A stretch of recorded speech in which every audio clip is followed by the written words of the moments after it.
Hi and hello there, Scorpio. Welcome new subscribers. My name is Yan, returning tambayers. Thank you sa inyong walang sawang love and support for me. At kung hindi niyo pa knows, meron pa tayong other channel. Link is nandyan sa ating description box. So if interested, i-click lamang yan para kayo ay mapunta there.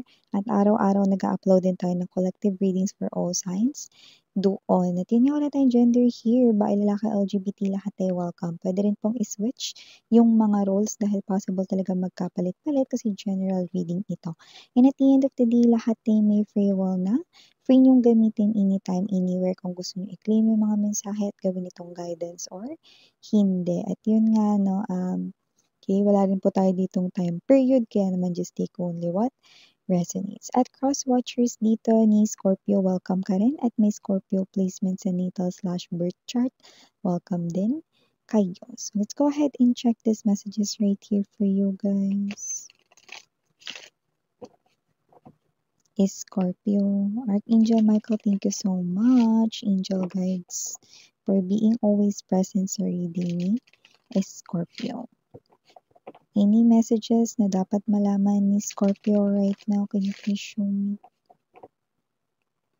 Scorpio. Messages for Scorpio, please. Scorpio. Okay, so Scorpio, you do have here the energy of Queen of Wands, the High Priestess, Seven of Cups, Chariot. You can read people, no, yung galawan nila, no, at saka parang halos on point ang intuition mo, lalo na kapag meron kang bagong nakikilala, first impression mo sa kanila, tumpak, tumatama, lalo na kapag nakikilala mo na sila, no. So nakikita ko rito na parang on point ang yung intuition, no, and you can definitely read someone's gesture and body language, no. So mukhang yan ay isa sa parang mga gift mo dito. Yan, parang mabilis ka makakilala rito ng tao at ikaw ito na parang halos lahat ng parang mga first impression mo sa mga bago mong nakikilala, mapa friends, mapa new worker, or new kapitbahay dito, no, kahit even yung mga suitors, no, or mga magkakagusto dito sa inyo, parang alam mo na agad yung kanila ritong ugali. So we have here this Four of Coins, Hierophant, I mean the Hermit, but nabanggit natin yung Hierophant. I'm gonna tell it to you later. Bottom of the deck, Knight of Cups. We also have here King of Wands and the Six of Swords. Okay. Okay. So, nakikita natin dito mga babes, no, na mukhang kayo ito na medyo malakas ang iyong intuition at bukod dun, no, possible rin dito na kayo ito na meron din kayo rito, no, na believe sa sarili ninyo, no.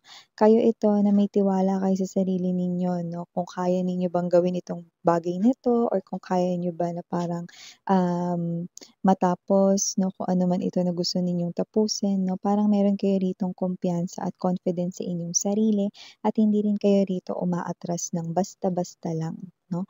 So nakikita ko dito na bukod sa on point ng iyong intuition, no, this is you, you always go for something that you want, no.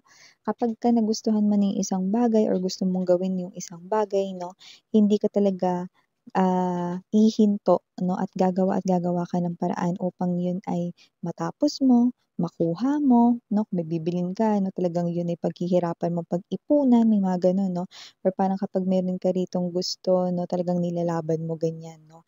Hindi ka yung klase ng energy papalit-palit ng isip, no. So nakita natin dito, no, na yan yung klase ng parang parang motto mo in life, no, parang gano'n yung energy, no. So, itong klase ng energy na 'to, no, ay nakikita ko rito na magagamit mo sa'yo rito ng journey of life, okey. Kasi nakikita ko rito, no, na habang ikaw ay nagkakaedad, no, siyempre 'pag nagbi-birthday ka tumatanda ka, 'di ba?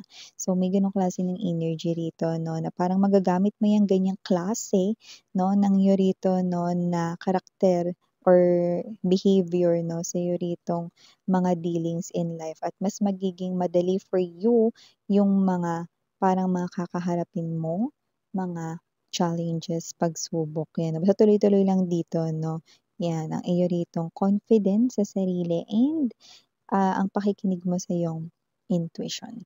So maliban diyan sa napaka-inspired at napaka-motivational na mensaheng 'yan, meron din ditong energy na mukhang tahimik lang rito 'no, na parang, kinikimkim niya lang ito 'no, pero kung ano man ito na parang meron na siya ritong matagal na gusto ritong sabihin, ipagtapat sa inyo. Hermit energy 'no, is an energy right here na dalawang senaryo 'yan. One, if it is not right here someone 'no, na mai-involve sa inyo romantically. Possible na meron siyang alam about you pero hindi niya sinasabi. Maybe this person here is protecting someone. Seven of Cups energy. But this person right here, I'm seeing him or her no, na hindi na magtatagal is Scorpio. This person here will send you some kind of online message. It could be through chat. It could be through any social media platforms like Facebook, Instagram, TikTok, kahit ano ba yan, no? Message direct, PM daw, ganyan. PM, DM, yan, no? Basta gamit ang makabagong teknolohiya. Pwede rin naman na text message, basta gamit yung makabagong teknolohiya like handphone, notebook, computer, laptop, yan. So, okay, nakikita ko dito na yan ay sasabihin niya na sa'yo, no? So, parang yan ay matagal niya rin yan ditong tinago, no? So, kung ano man ito yung bagay na alam niya about you, no? Na pwedeng may rason, 'di ba? Kung ba't niya yan tinago ng matagal, no? And yeah, kung ano man yan, hindi yan related about love, no? It could be someone here, baka a friend of yours knows about something about you, yan, no?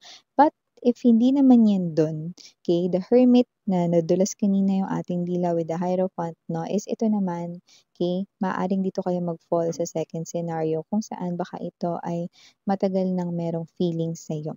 Okay, maaari niya ipagtapat sa mga susunod na mga linggo or buwan dito, no? Dahil hindi niya na yan kaya pang itago, lalo na kung ikaw ay nalaman niyang single and available ngayon is Scorpio. With the Knight of Cups energy, sasabihin niya na sa iyo ang kanyang feelings, no? Kaya itong person na to, no, ay gagawin ng lahat upang makuha ang iyong attention. Yan. Okay? Para naman dun sa mga may ka-in relationship na lumalabas rito na nandito ang divine counterpart ninyo. Okay? Yung iba sa inyo pwedeng parehas kayong busy, pwedeng mag-boyfriend, girlfriend, mag-asawa kayo rito. Iba naman pwedeng LDR na baka malayo kayo literal sa isa't isa. May physical location tayo rito, no, na gap na nakikita kung LDR kayong dalawa. Yung iba naman pwedeng hindi naman kayo LDR, no, pwede rin namang sumakay lang ng jeep, no, or bus, train, subway station, 'yan 'no. Pero puwedeng hindi kayo nagkikita ngayon na madalas dahil kayo ay busy, 'yan 'no. Or baka ito ay isang prediksyon na maaaring maging busy kayong dalawa kaya hindi mo na kayo makakapagkita ng madalas 'no, or kung anong schedule ninyo together. Pero gayunpaman, nakikita ko kayo rito na hindi mapuputol ang inyo ritong communication at nakikita ko rito na kayo ay patuloy pa rin ang tawagan 'no, kapag kayo rito ay may breakdown. Parehas kasi kayo nag-a-update sa isa't isa 'no, 'yan 'no. Sinasabi ninyo kung ano yung inyo rito 'no, na break time 'no, at kapag kayo ay libre 'no, nagcha-chat at nagte-text, tumatawag kayo sa kanya na gayon din naman siya at kung hindi magtutugma ang inyo ritong oras, may updates pa rin sa isa't isa 'no. Wow, ang sweet 'no. Kaya nakikita ko dito tuloy-tuloy ang koneksyon 'no, yung parang hindi kayo nagkikita pero, kayo ito 'no, na sinisigurado ninyo na kapag free time ninyo may oras kayo for each other 'no. Someone leaves a message right here na 'pag free time, video call right in here 'no. So definitely, may nakikita ko rito ang inyo rito talaga 'no, na passionate kayo, para sa isa't isa. Scorpio. Ano, bongga. Lahat naman, eh, 'no, na ganyan yung gusto when it comes to love and relationship with someone. Okay, so that could be your boyfriend, girlfriend, ka-live-in, significant other, 'yan 'no, or husband or wife na ninyo.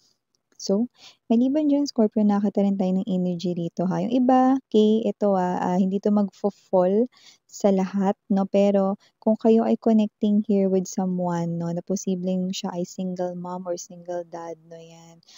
Na naguguluhan siya rito kung dapat pa ba niyang ituloy ang kanya rito 'no, na lapit sa inyo or pag-connect sa inyo 'no, kasi nakikita ko rito na parang ayaw niya na parang pag-usapan ka ng iba dahil siya ay may anak. 'Yan 'no, without any judgment, 'yan yung kanyang nasa thoughts 'no, and lahat naman ay may rason 'no. So nakita ko rito na posibleng lumayo siya rito sa inyo 'no, dahil parang ayaw niya itong ituloy kasi parang ayaw niya kayo ritong mapahiya dahil meron siya ritong anak 'no. Ewan ko ba't siya ganyan mag-isip 'no, kasi mga babes 'no, nakita ko rito na parang ang iniisip niya rito ay ang inyo ritong reputation at ayaw niya rito na kumalat yung gossips and rumors kaya umiiwas siya rito 'no. So maaaring ito ay someone 'no na parang nagkakagusto na sa inyo, so umiiwas na siya rito 'no, dahil baka ma-fall siya rito 'no ng bonggisyo sa inyo, kaya sinisimulan niya na ang kanya rito 'no na pag-iska po 'no at pagre-release ng feelings for you, 'yan 'no. At kung alam mo naman yung feelings niya for you, 'yan 'no, parang kayo ito na posibleng sumama yung loob ninyo sa nakikita ko rito with the emotions going on and there's this big waves, ayan 'no. Kasi parang hindi man lang niya yan, sorry 'no, nagalaw natin yung ano, clumsy yung reader. Nagalaw yung camera.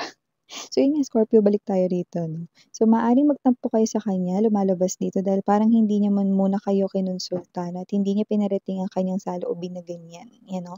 That might be a personal message here for someone connecting here with a single mom or a single dad, okay?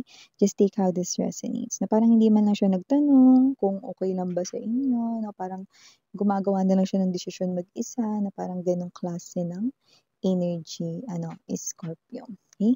So maliban diyan nakita ko rin 'no, yung energy ninyo, possible na meron kayo ritong mga bagay na itigil kasi parang feeling mo hindi na yun nakakabuti here for you guys 'no. So nakita ko dito yung clue diyan 'no, is possible na maaring kayo ito 'no, na kunwari meron kayong napanood na eksena 'no, series man 'yan, movie man 'yan 'no, or kung saan niyo man 'yan napanood 'no, parang kayo ito na hindi kayo nakaka-move on dun. Parang kunyari napanood niyo yun na umaga, gabi na, nasa isip niyo pa yun. Or paglipas ng ilang araw nasa isip niyo na yun, ayan 'no, may mga clue tayong ganyang nakuha 'no. So itong mensahe na 'to ay parang pasok sa inyo 'no, pero walang kinalaman dun sa clue, 'yan. Maaaring meron kayo ditong mga bagay na itigil, ihinto dahil baka hindi na ito nakabubuti for you. Like let's say, baka mga habits na parang feeling mo awkward or dapat hindi mo na ginagawa 'no, or parang ganito, let's say na parang kayo 'to na parang nasanay na yung inyo ritong katawan 'no, na parang mamaya na nga akong kakain kasi tatapusin ko muna lahat ng gagawin ko 'no. In short, parang nalilipasan kayo ng gutom na and you're changing that, okay. So nakikita ko rito na parang iibahin mo na yun because that is not something here na na healthy for you. So possible na this time magkaroon ka ng discipline, focus na ihinto mo na yung ginagawa mo and then eat.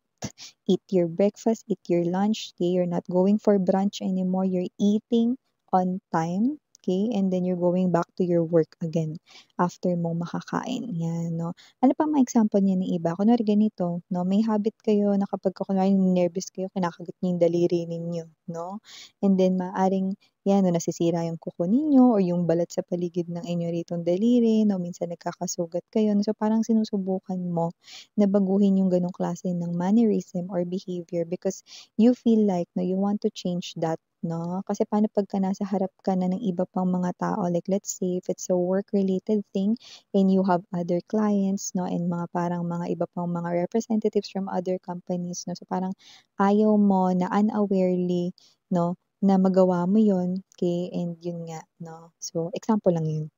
Yung ano pang ibang example diyan minsan, kunwari ano, basta yung parang feeling mo dapat mong itigil 'yun, okey, or like let's say ganito, okey, you have a friend right here na wala ng kuwento sa'yo kundi yung ano, kamalasan niya sa life niya or parang lagi na lang siyang galit sa mundo whatsoever 'no.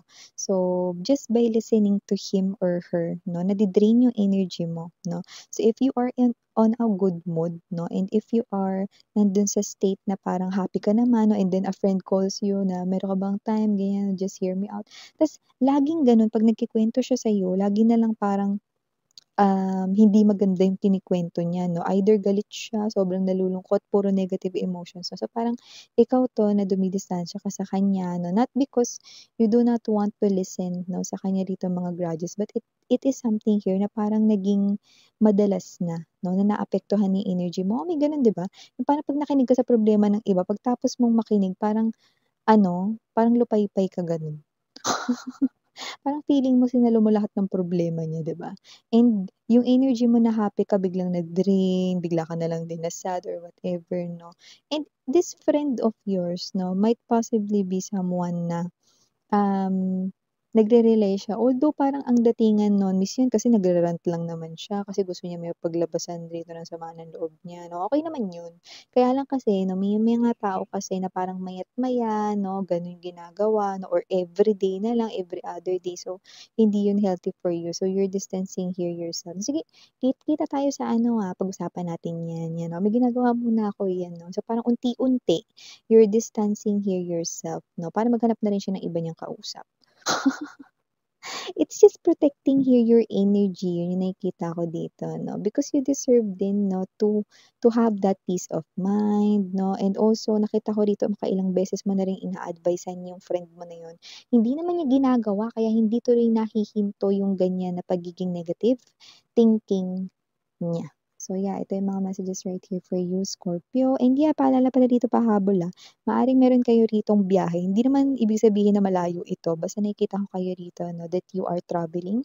Possible rito mga babes 'no, na one, maaaring meron kayong makasama diyan sa biyahe na 'yan na matagal mong hindi nakita. And two, possible rin 'no, na may muntik ka ng maiwang gamit mo diyaan. So, yan, ito yung mga messages right here. Watch out na bago kayo lumabas at bumaba ng mga sinasakyan ninyo, tingnan niyo muna ng very, very light ang kanyang mga inaupuan kasi baka may naiwan kayo, 'no? Lalo na ngayon tag-ulan, malay mo yung payong mo yan. Payong mo nakaka-order mo lang sa Shopee, Lazada, mga ganyan, 'di ba? So, sayang naman. So, yun nga, ito yung mga messages right here for you, Scorpio. Again, I'm Yuriana Oni, Sarang Heal, Love and Light. And